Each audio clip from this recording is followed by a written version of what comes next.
Welcome and good afternoon, good morning, good evening, wherever you're joining us from today. Thank you for joining today's City Health Talk webinar.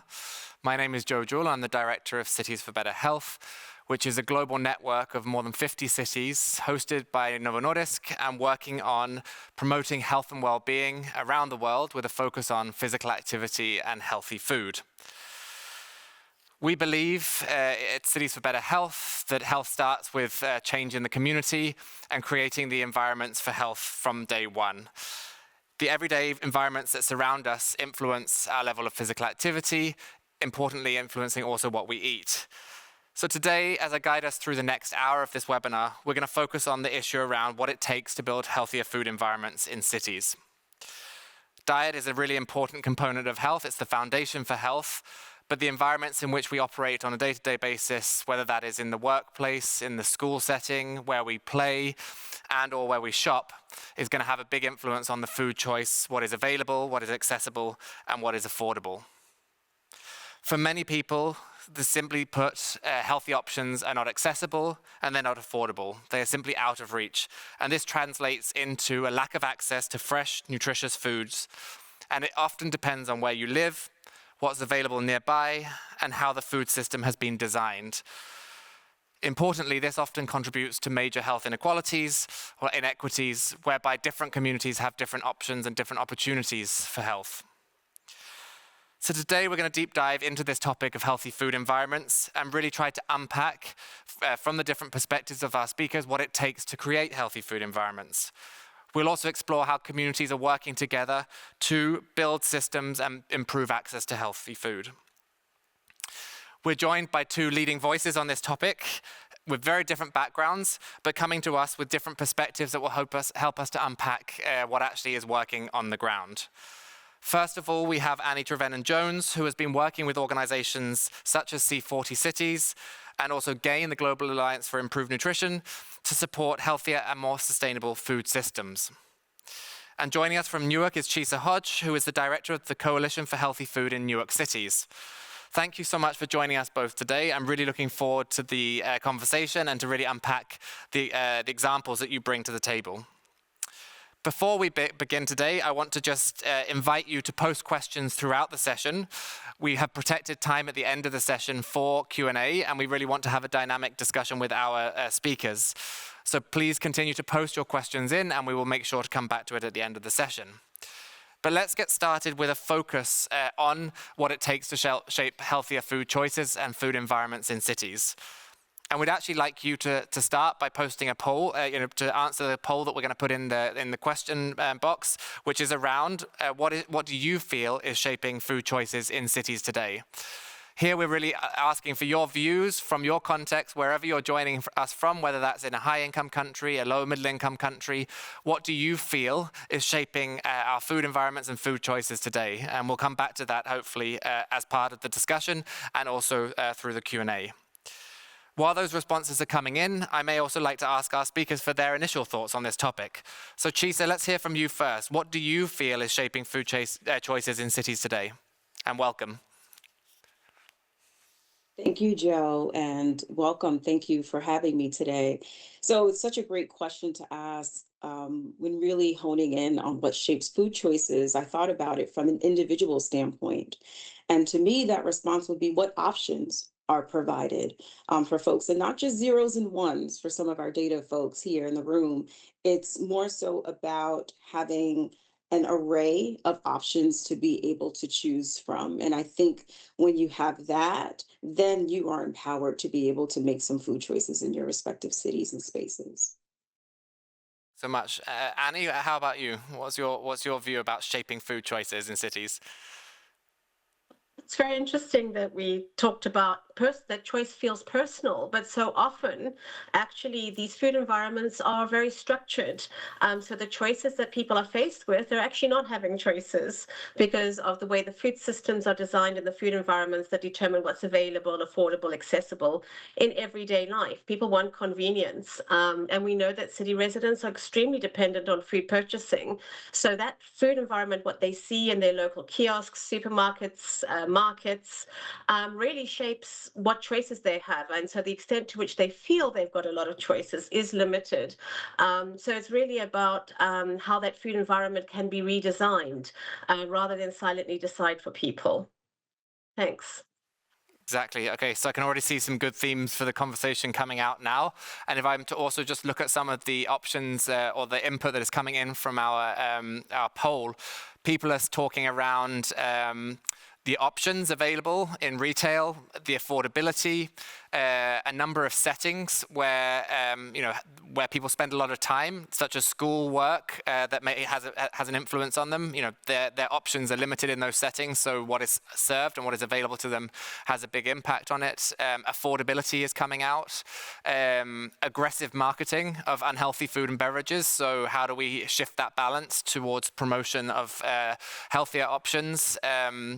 Culture is here too as well. So bringing in, yes, there's an environment perspective. There are drivers, but it's also around culture and community. Lack of time in the day to go to the store. So that piece around like convenience, but also like considering what a day looks like for an individual or a family. Sadly, junk food. It's a comment from somebody saying that sadly junk food is more and more available and cheaper. And not enough is being done to restrict that. Mobility, so I guess some of the context where we're thinking about people may not actually be able to get around to places where healthier options are available. They may be limited by road design, public transport, etc. So yeah, a lot of good ideas coming in here, and maybe a lot of government policies and food industry. So I think there's also something coming in now around what is how do we shape? What's the role of community? What's the role of individuals? What's the role of government and the private sector to also look at options? So brilliant input coming in here, and I think what that has set the scene very nicely for a little bit of an introduction, a little bit of an explainer around what we mean by food environments and healthy food environments, which will set the scene for some of the discussion that we're going to have. So I might just transition to that video now, and then we'll come back to our speakers to understand their perspectives and where they're coming from on this topic. So let's just have a quick look at a video on the topic of food systems, food environments in cities.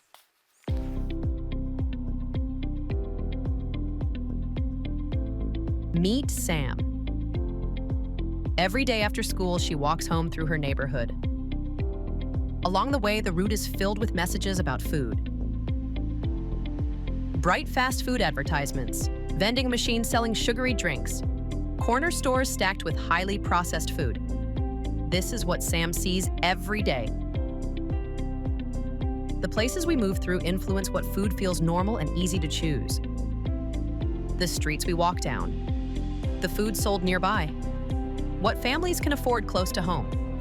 In many cities, unhealthy choices are the easiest choices. But it doesn't have to be this way. What if public spaces encouraged healthier choices? What if fresh food was easier to find and afford? What if healthier options were part of everyday life? Nutrition education instead of fast food advertisements. Free water fountains instead of sugary drinks. Fresh fruit instead of processed food. Changes like these happen when communities, partners, and local leaders work together to rethink everyday spaces. Cities can create food environments that better support health and well-being. Because healthy choices should be easy choices for everyone.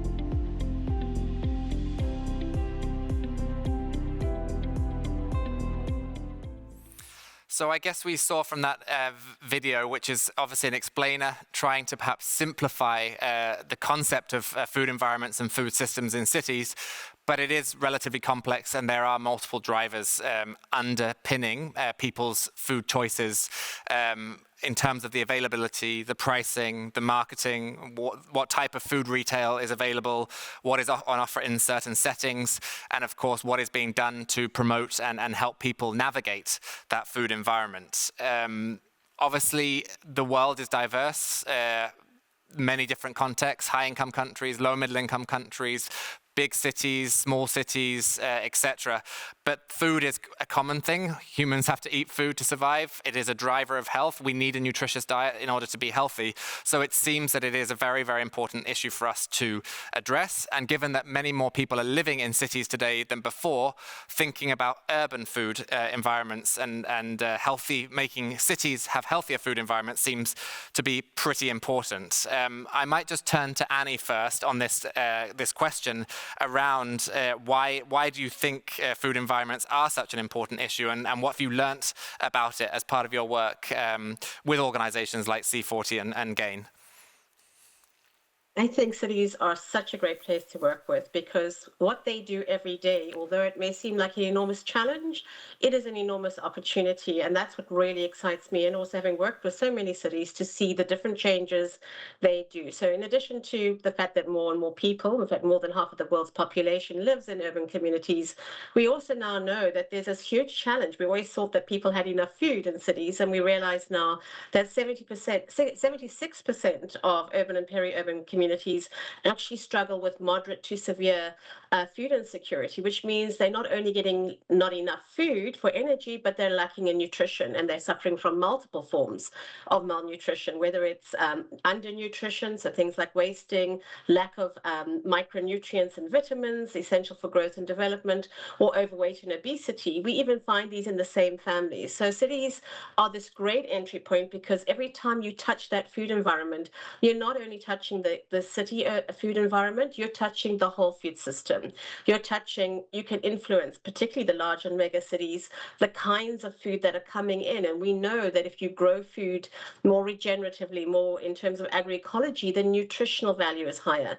We know if you're more aware of smaller communities, smallholder women and farmers being involved in the value chain, you're getting better quality and fairer livelihoods for everyone, as well as nutrition. And you can reduce food waste and loss at the same time. So anytime you touch that food environment, you can touch on multiple social, environmental, and even economic levers. Of course, there are sometimes trade-offs that one didn't anticipate, but city governments are usually so agile, as are their communities, if they're fully engaged.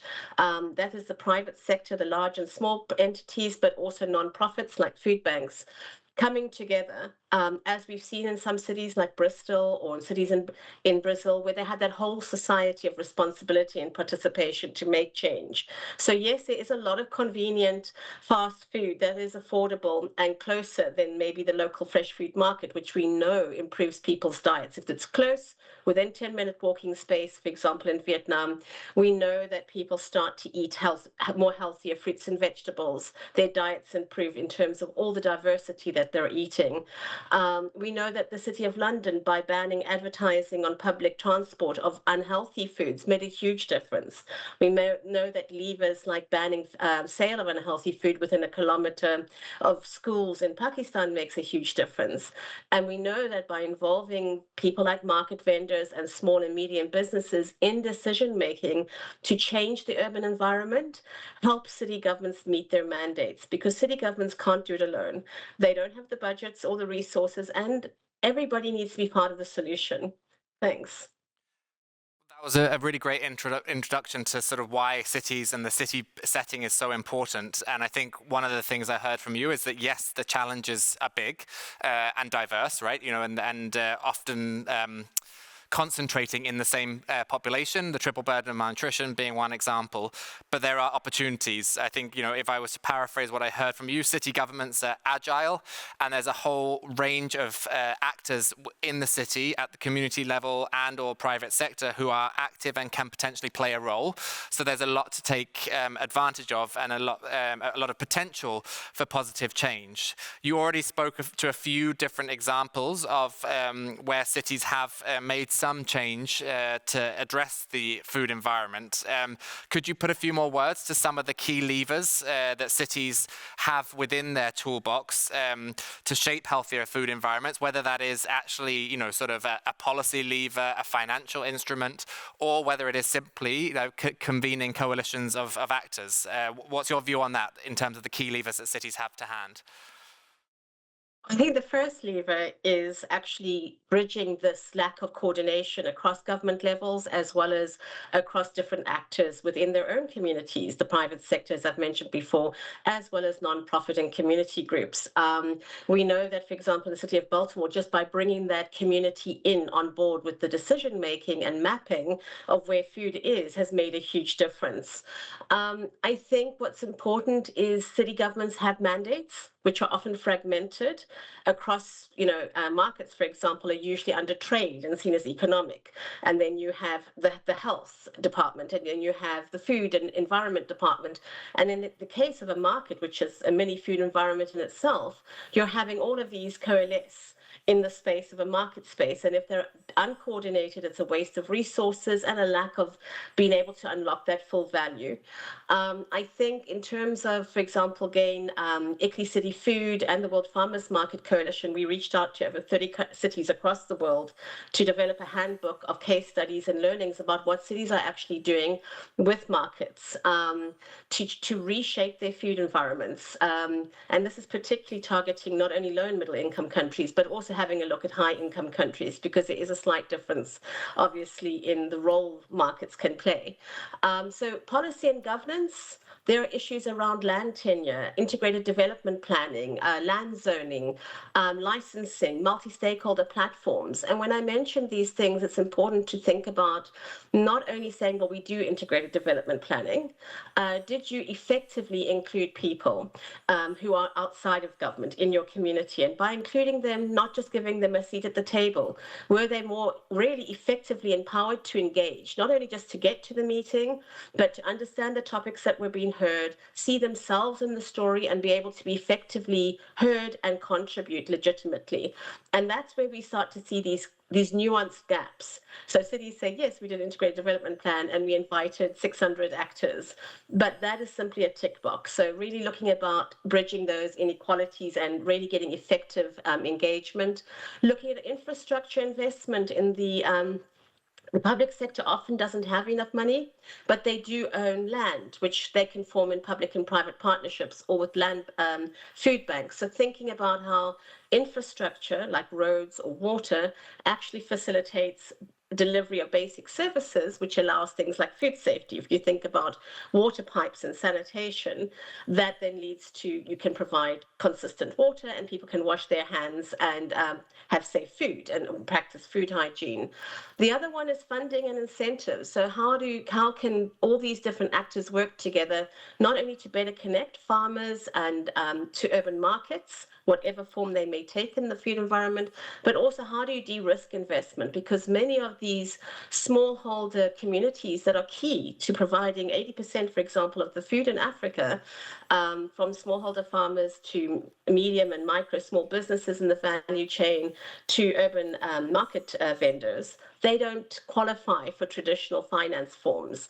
And so they can't grow their businesses, they can't develop further capacities, and so they are limited. They're kind of locked in a poverty cycle. And then the other one is capacity training and awareness, but not only about nutrition, but thinking about you are embedded in a system with a nutrition lens. Nutrition is about biodiversity. It is about those heritage vegetables. It is about food hygiene and safety, because as soon as food starts to go off, you lose your nutritional quality and you lose your livelihoods. So thinking about basic business skills that make those livelihoods a bit more robust are all part of how city governments can lead and work with others to reshape their food environments in ways that don't, not necessarily overburdensome, I think. Thanks. Yeah. Thanks. A lot of great ideas in there. And I think one of the concepts that stepped out is that cities are in a unique position to bridge the lack of coordination.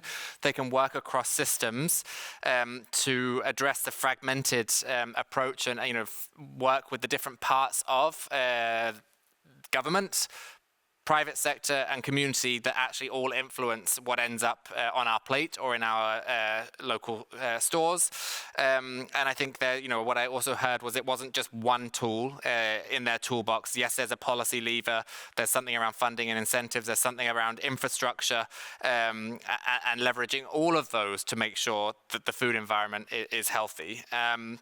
one piece that kept coming, you kept mentioning the word markets, and maybe this is a final point before I move over to Chisa, but markets are often where people experience the food system most directly, potentially more in LMICs, right? But wondering, so what role can cities play in shaping market systems and improving access to healthy food? And if by markets you mean like food markets per se, like what could we also do in other parts of the world to bring them back and to play a healthy part in the life of people where they've maybe disappeared a little bit? Yes, it's a great question. I'm often with my colleagues here in the World Farmers Market Coalition. The farmers markets are much more popular in kind of high-income countries and more essential in low-income countries where we have farmers and vendors all together in a market. I'm always amazed that during COVID days, everybody started to realize the value of fresh food markets, not only as places where food was available, people were sharing it, using social capital.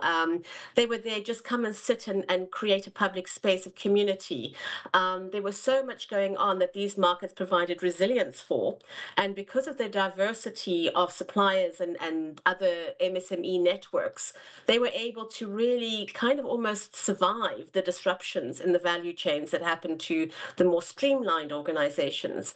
But in low and middle income countries, these markets are absolutely essential to the daily food needs of not only those most vulnerable, but in many cases, for example, in Pakistan and India, these are a part of social community. People go to them every day to eat. And they're really places where experimentation can happen. People are always saying, oh, if we can experiment with a policy, but you can actually go and sit in a market and see so many different things that are fast tracking as experiment and learning. Okay, this digital payment tool didn't work, but this is working.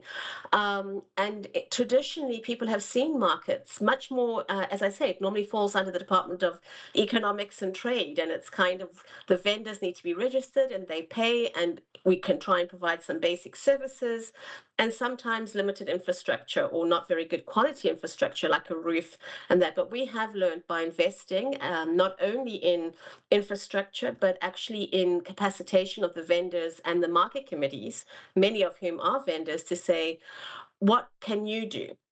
City governments can't provide everything, and we found people saying, well, we're going to organize a committee to clean up the drains, which means it's a reduction of pests, it's a reduction of flooding, it's a reduction of spoilage of the food, or we're going to work in repurposing food that could go to waste, either by making soup or juicing or sending to a food bank or composting or animal food or even biofuels in some cases like Malawi. So there's an enormous amount of opportunity that can just be unlocked if markets were not only seen through a narrow economic lens, and not only sometimes almost as a nuisance factor, because you've got trucks coming in, causing congestion, offloading, taking food away. And yet these markets function very efficiently and are a mixture of formal and informal processes, but they're seen almost as an inconvenience, and yet they provide so many services within the community around reshape, even like access to credit. Poor people providing access to credit to other people is incredible, or sharing food, or knowing where the next food can come from. So we have found that entry points into the markets, even small adjustments like putting a tap.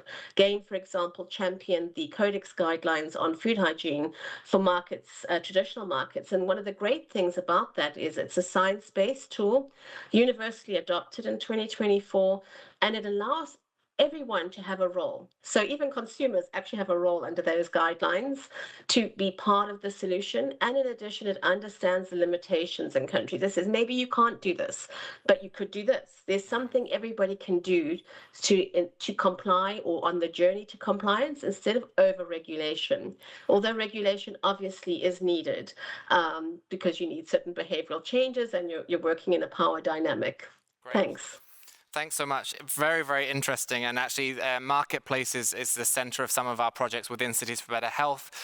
For example, in Merida and also in Cuenca, cities where we're working with the Marketplace at the heart of a solution and transformation about redesigning healthy food environments.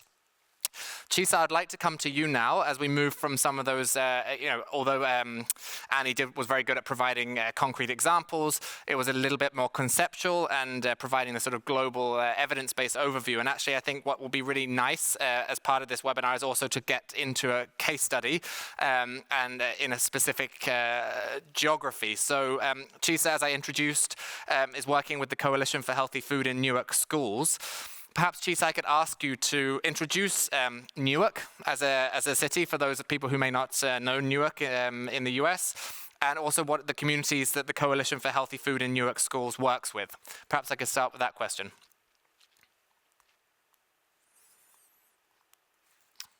I think you're on mute, yes. Chisa. There you go. Yep. Absolutely. My apologies there. So the city of Newark is the largest city in the state of New Jersey, which we are housed.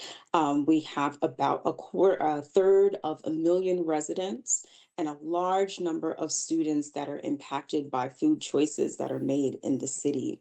When I speak about the city of Newark, I speak from a perspective of resilience. Because we have quite the history of growth and progression here in the city as an urban area, or as I would like to say, an urban growing area. There are terms that we often hear in these spaces like underserved. And instead of saying underserved, I say we're underutilized. We have a wealth of growing space here in the city of Newark. We have, even though the New Jersey Economic Development Authority has designated the city of Newark and all of its wards as a food desert, we see it as a food swamp, right? Because now we're not just having a conversation about the quantity and the availability of food, but we're talking about the quality of food that is then made available to Newark residents. And so that's really important to me because we are a growing space and we are a knowledgeable people. And so what is happening in this particular city is a lot of growth and innovation and development around food. And we're really honing in and harping in on students through this particular program, the Coalition for Healthy Food in Newark Schools, as we see them as almost like a seeded vessel.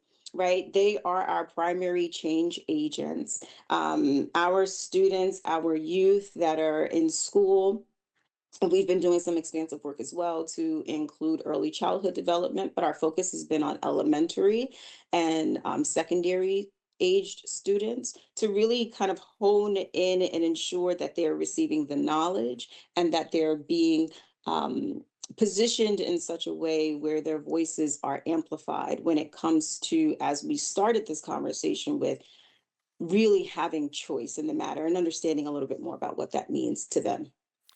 Great, and as we've heard from the also the introduction and the words that Annie put to the concept of food systems, there are many different ways in which food systems are organized and different local food systems. But how did the sort of evidence and thinking about food systems influence the approach that you've taken as part of the Coalition for Healthy Food in Newark Schools? Right. So one point that I mentioned, even in answering the original question, is like between the zeros and ones, right? You're either consuming the food or you're not consuming the food. Before we even get to a place of accessibility, food is not bioavailable and has no nutritional value if it's not consumed at all. It is a vessel. It is, kinetically there, right? But it's not really doing anything for the human body. And so one of the things that is a big focus for us, and if we look at this, I hate to even say it like this, but Annie really kind of referenced the importance of looking at this from a capitalist society, right? How many of these choices are umbrella-ly placed and put upon us based off of profitability and being able to make money off of these food choices. So if we're going to look at the student, let's look at the student as a consumer, right? Not just a consumer of information, but a consumer, a person who's going to eat the food. And so what happens here in the city, which again is very innovative, we've looked at other logic models, we have taken some best practices from across the country about how do we address food accessibility, how do we address food insecurity here in the city, and there's always this hub spoke model. So this hub and spoke model says that there's this food depot, right? We have a collection of food that's made available and we get it direct to consumer. And I think that's an amazing means of getting the food to the person. But in the work that we do within the coalition is to encompass the whole student, the whole child in this conversation, because you kind of, and I have this example there as a daisy as opposed to just the food hub and spoke model, because there's a feedback loop, right? There are multiple touch points for how and who influences consumption when we're talking about our students. And it's not just outside of the environment, out on the street, but also there are touch points that are very close to home for that student before they even head out to school, right? And so really making sure that there is some emphasis on what is happening at home, who the caretakers are, who makes the ultimate financial food choices, who's putting the food in the refrigerator, right? And what choices are being made in that space, as well as once the student does get to school, what food options are there for them as well? And are they placed in a position where they get to speak out about it? Annie mentioned this as well. Do they have a rightful seat at the table? Are they being heard? Are they being listened to? And so that is another aspect of food systems work that is extremely important when we're discussing influence, right? Students and children, and we're learning even as adults and the growth of social media, how influential we actually are in a space where food choices are heavily marketed, more processed, more convenience food, but there is a niche avenue where we can kind of flip that perspective, and that's the work that we're doing in this space. Great. And I wonder if you could put a little bit more color onto that by also speaking around some of the activities that are taking place locally in Newark as part of the coalition's work. Yeah. Okay. So as I mentioned, really thinking about those consumption influencers, right? We're looking at in schools, the individuals that are preparing food, that are serving the food, right? We're thinking about, is the food relatable to that student? Is it familiar? Is there a knowledge base surrounding the food that is made available to them to consume? Do they know, the difference between certain fruits and vegetables? And do they understand the importance of calories in and how that gives them energy so that they could be better performing students? Do they have that basis of knowledge when it comes to understanding food and nutrition education? Then there's also this importance of repetition, right? So that you're not just seeing food at schools, but are you also seeing these same foods at home, right? So that you can then go back to that feedback loop, right? Where you're also having that familiarity with the food, with the recipes, things that are a lot more relatable. And so we've also added this additional piece, which is this advocacy piece, right? Where now you have an engaged and an empowered student that also needs to be able to feel comfortable to make changes that are going to impact their full student body, right?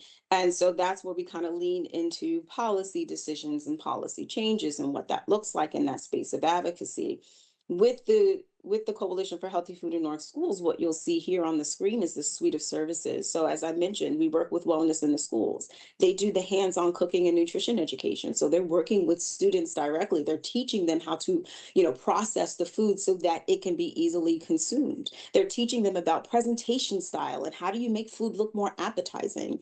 Then we work with Food Court that does the exact same thing in the classroom, and then also providing students with that exposure to that gardening and that growing space, right? So now we're getting in the space of sustainability, right? And we have these seeds that are now understanding that they can make choices that would impact their future. How do I now take this information and I impact my environment with this.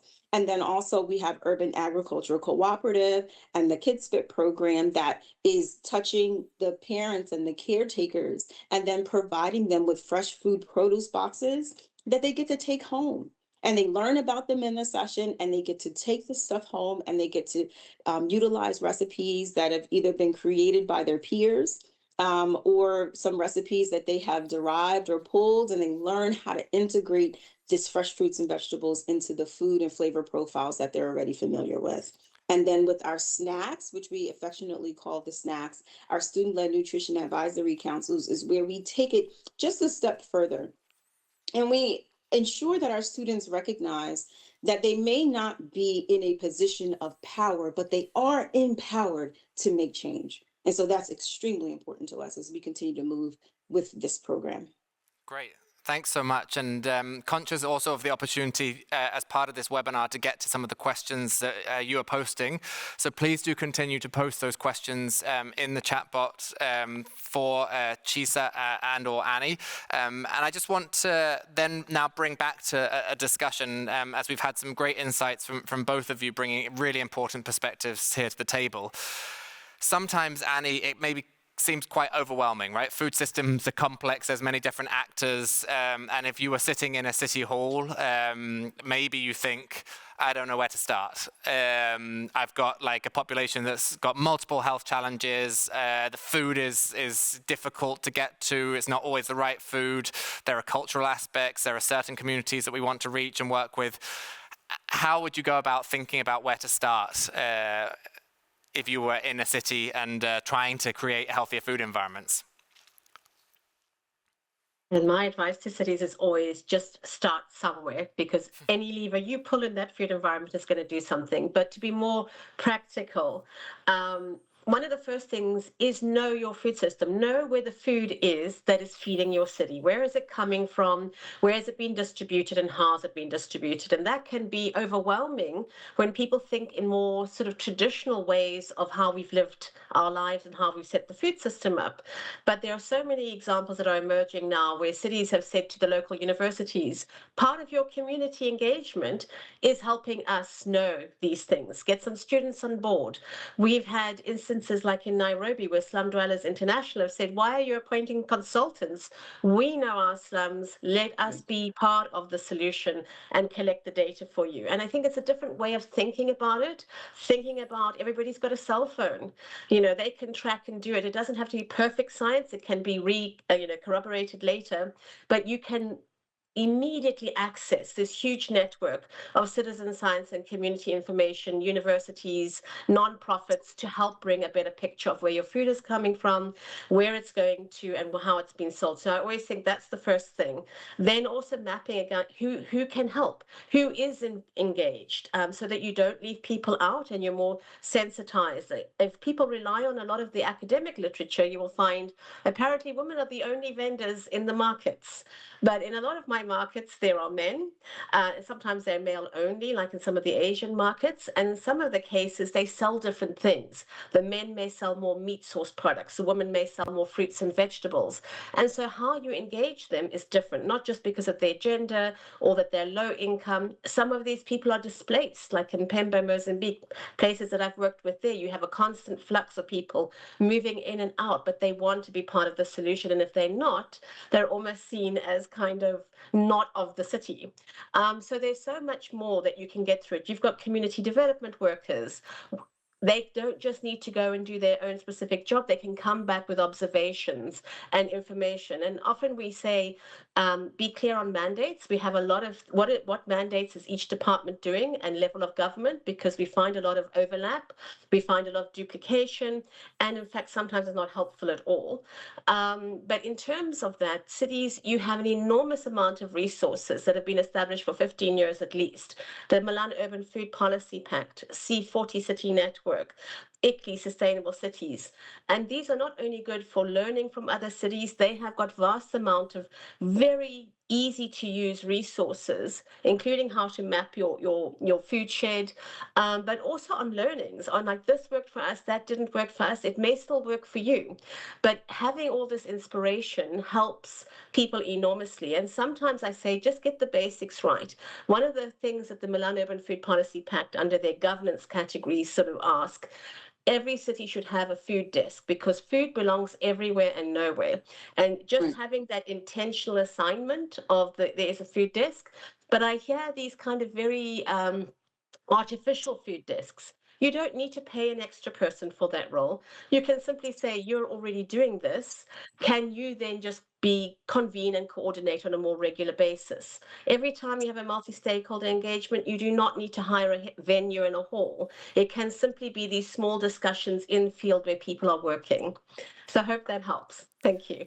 And Chisa, I could see you nodding along to a lot of what Annie was saying in that answer. What did the starting point look like in Newark as you started to think about how do we get involved, how do we work with community on this topic? Yes, so definitely post-pandemic was a time when there was a realization of, as Annie mentioned, like the importance of food, right? It almost seems obvious, but it became a lot louder at a city level. And so the city initiated the Nourishing Newark campaign. And so with that, there were incremental players that were very effective during the pandemic that were then provided with some funding to be able to extend their support and their reach. It was understanding, similar again to what Annie was saying, that these are the folks, these are the players that know the community best, right? They have created the network to be able to reach and support them where they are. And so we just need to make sure that we echo that they are empowered, they are change agents. And we do something very similar. And I wanted to kind of touch a little bit into the snack program that we do as well. Because again, we echo that in ensuring that all of the potential change agents have a seat at the table, and you'd realize that it's inclusive of all people. All people have a voice, all people eat food to live, right? In some form or fashion. And so that creates a common denominator for conversations to extend beyond just hunger and start to transition that conversation to health. And thanks for that answer. And I think embedded in that answer was something also around like the role of community engagement. And I'm just keen to hear Chisa, and then I'll come to Annie afterwards. How is community engagement at the forefront of your work in the Coalition for Healthy Food in Newark Schools, and what have you learnt around working with community, being inspired by them, listening to them, etc.? What's been important in your experience? Absolutely. I think that is the most important thing, is listening, right? To understand that lived experience is enough experience to be a valid part of this overall conversation when it comes to uplifting and improving our food systems.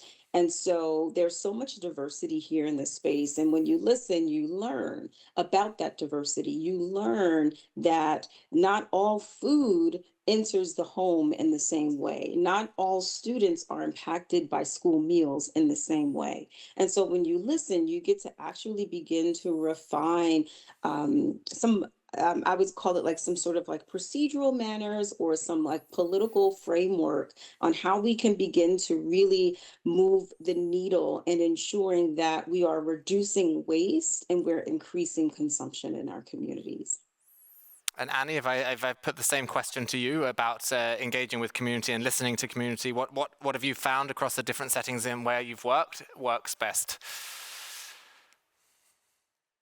I'd like to pick up on that comment about critically listening. I think it's so important that people don't understand each other. They listen, but they don't hear. And so when people are trying to say, well, let's be part of the solution, and you're engaging somebody in the community who may be running a small food bank or maybe doing a redistribution food, they may say this is the issue for them. and city government officials are coming from a more mandated regulatory budget environment, they sometimes don't understand what's been said or how it's been said. So being able to interpret what each other are saying is so important, because otherwise you're not being heard. Either party is not being heard. And we often have that misunderstanding where community workers say they came around, they did this, and now it's not ours.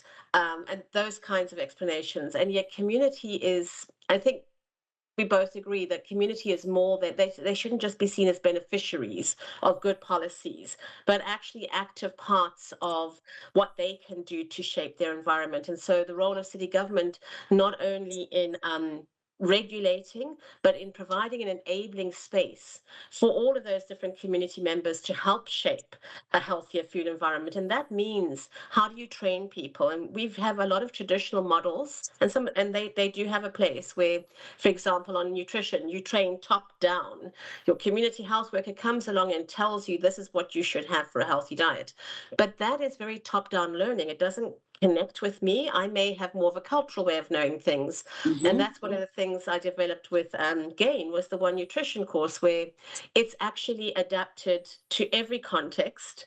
And people can see their own foods in the picture. They can actually remember, oh, my grandmother used to cook that, and I'm cooking it now. So it becomes much more memorable and much more, this is how I'm going to make a decision about a healthy diet for my family and community, or for how I work in the community. So I think being intentional, critically listening, being intentional about who you include and how you include people, not at the end, like here's an invitation to discuss the policy, but throughout the process, saying this process is designed from the start to engage multiple actors and to ensure that they can engage effectively. So women and displaced people, you may have to engage in different ways to ensure that they are together.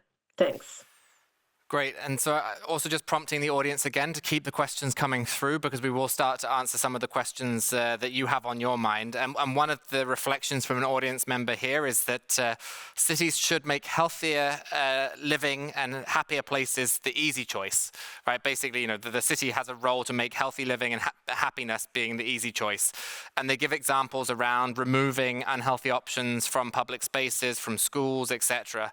And I guess the question they have is, what have you found most powerful to get that sort of action done? What landed well with school boards? What landed well with policymakers? What landed well with community around making public spaces, settings where people gather, healthier? And there is a follow-up question linked to this. So I guess it's a two-part question. What has worked to get some of those changes in place to make public spaces healthier? And then a follow-up question, which is a little bit linked to this, is, well, what if people don't want to eat healthy?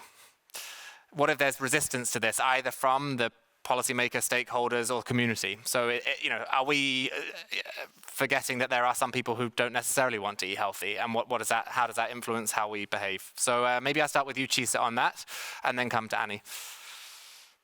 So I want to identify the environment that I'm speaking toward as the school cafeteria, right? This is the gathering space. This is the consumption space for students, right? And we have had such great success at changing that space to make it more fun, to make it more inviting, to decorate the space, to ensure that the space is also age appropriate in certain schools, to make sure that table seating is high enough for the older or taller students, or low enough for the younger or shorter students.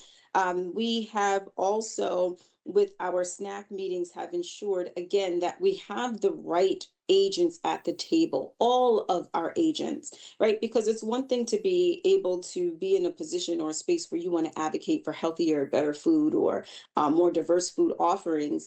But if you're just stating that in a space and almost like in a vacuum and it doesn't go anywhere, it can feel very defeating.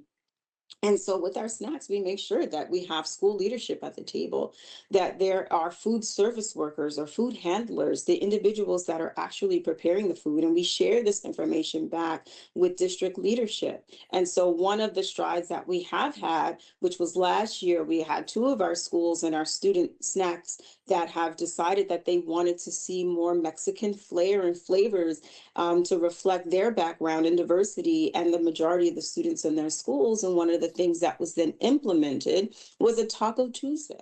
A Taco Tuesday was then placed on the whole school menu. So all of the students in the district now had the opportunity to then see themselves or even try some new foods or see how the food offerings can then be reconfigured to be more familiar to them.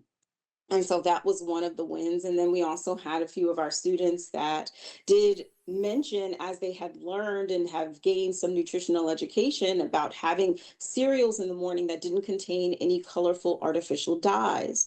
And so again, making sure that you had food service workers and those change agents at the table, they were able the following day to provide the students with breakfast cereals that did not contain any dyes. So they were able to see the immediate change of having their voices amplified in that space, but the right people were at the table to listen and having the ability to make the change. Thanks for those really, really good examples. And I think that reflects some of the work that I've seen out there, and also some of the work that we've done within Cities for Better Health around foodscapes is also understanding it as places where people want to be and or don't want to be, right? And that can influence especially young people's behavior. So, there's research out there saying they choose fast food places in the community as places to gather because that's where they feel comfortable, welcome, they can be with their friends. And how do you make places that offer healthier food attractive, appealing? And then other researchers also looked at, different communities where people, maybe healthy food is available and affordable, but for whatever reason, whether it's culturally, socioeconomically, communities don't feel welcome there. And so they don't take advantage of it or use it. So they, for example, don't want to go to a fresh food market because there's some sort of perception that they hold that it's not for me. And I think that's also what we need to always think about when thinking about foodscapes, is that there is this sort of individual, cultural, and community aspect to food and food settings that we need to consider in our work. But Annie, you didn't get a chance to answer that question. So what is most powerful to get things done, and what if you encounter some resistance in making change happen? Well, probably start with resistance quickly. I think when people change the way they engage with each other, we've often gone to cities and said, right, we're going to work with you to better connect with your food markets, your street food vendors, and they'll be like, we'll speak on behalf of them, or we have a manager there. And that is it's not that they don't want to engage, it's just more of a traditional way that cities have felt that they need to top-down engage with communities, rather than seeing them more equally as partners. And there's often, reasons because people feel, well, they're not educated, they don't know enough. And it's this case of understanding different kinds of knowledge are valuable and different kinds of engagement and critical listening. So that has been the biggest one, trying to get people to co-design policies and with people that are more dominant in the system, whether they're a big business or whether they're city governments, who sort of say, we know best, we will speak on behalf of that. The other one is the idea of nutrition. I find that many people, when you mention nutrition, have this idea of, oh dear, that's kind of a diet, some sort of healthy diet where you have to have lots and lots of oranges and fruits and a few green leafy vegetables. But indeed, that's not the case. Obviously, we do encourage people to have at least 50% of their plate of fruits and vegetables, but there's a whole diversity of other food you can get. But our more Western modern system has kind of ruled out a lot of those kinds of unusual foods, unusual carrot varieties, unusual grains, unusual nuts. So when you see it, it's not familiar. And that is where we have found that working with intergenerational communities within a market. So the grandmother, the sort of go-go market seller, bringing her daughter to work, showing them these different foods. The markets usually are places where people can experiment and also sell different produce as it's arrived in small quantities. So different varieties that might not have been seen, but the grandmother knows about it or somebody else does. In Rawalpindi in Pakistan, for example, street food vending is huge. And rather than ignore it, they've also realized that many families used to go and eat in the evenings outside these street food vendors. So they've created closed off streets. So they've kept with the culture and the practice, but they've made it more of an exciting and more of a formal place instead of saying, well, you can't be here. This is congestion. And that has allowed people to have proximity to where they live, to the markets. And markets and last mile vendors have these very long-standing relationships, not only trust relationships. People come to them every time and sort of say, tell me about what's going on, the fruits and vegetables. Where are they coming from? What else is available? How should I do it? And we've realized that by investing in vendors, we can actually transform and touch the lives of thousands of smallholder farmers, lots of people in the value chain, as well as hundreds of thousands of consumers, because you don't always need a big billboard to make healthy food interesting and fun. You need those conversations that happen every day. And try this, explore, innovate. Also, when we've introduced juicing machines, basic juicing machines, or a clean table where people can dice up fresh fruits and vegetables for soups, it has created additional opportunity, but also fun. People want to be able to have convenience. There's all their soup stuff chopped up on it, and it's affordable, and it's another income stream. So we found a lot of excitement, a lot of innovation, just new ways of doing things that might have always been done, but listening to them and giving them credit. Thanks. Great. So we're moving towards the end of our webinar today, and I just want to ask each of you a very short final question, and I guess it's one for each of you. So for Chisa, what is the sort of signs that you're having impact on the ground in Newark? What are the day-to-day signals that you're getting from the community through the coalition of impact that you're having? What sort of gives you motivation during the day-to-day work?